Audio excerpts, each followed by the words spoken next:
Pour l'exercice 28, page 175, d'un référentiel à l'autre, il me faut une feuille de papier calque d'un quart de page,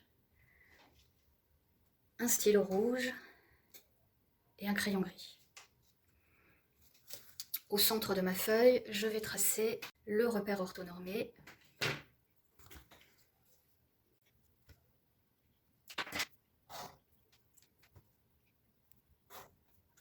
Je vais déplacer cet axe X, Y pour que son centre coïncide avec la première position de la Terre, T1, la planète bleue. Donc, je me place dans le référentiel géocentrique et non plus dans le référentiel héliocentrique. À ce moment-là, Vénus est en V1, ici. Je marque d'une croix la position 1 de Vénus. Je déplace maintenant le repère, donc le papier calque, sur la position T2.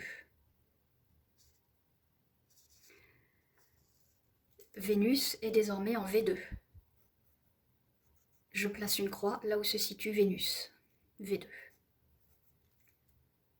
De la même manière, je déplace le centre de mon repère dans la troisième position occupée par la Terre,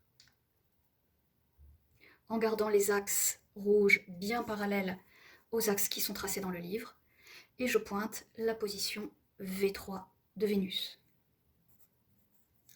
Et je fais la même chose pour les différentes positions.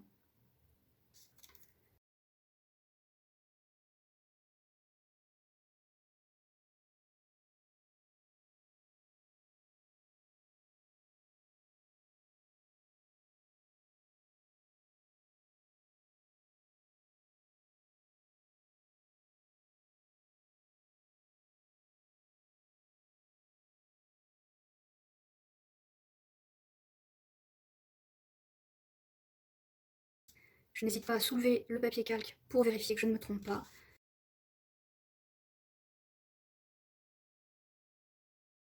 Et lorsque la Terre est en position 23, Vénus arrive dans la position 23 qui coïncide avec la suite de la position 22, c'est-à-dire la position qui est notée 1.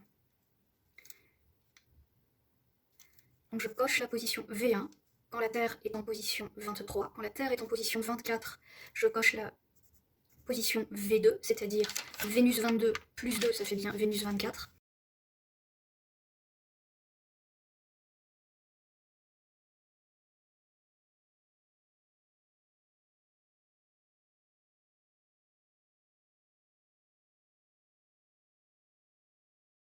Au bout d'un an, voilà la trajectoire apparente de Vénus dans le ciel, vue depuis la Terre. Donc le centre de mon repère, c'est bien la Terre, référentiel géocentrique.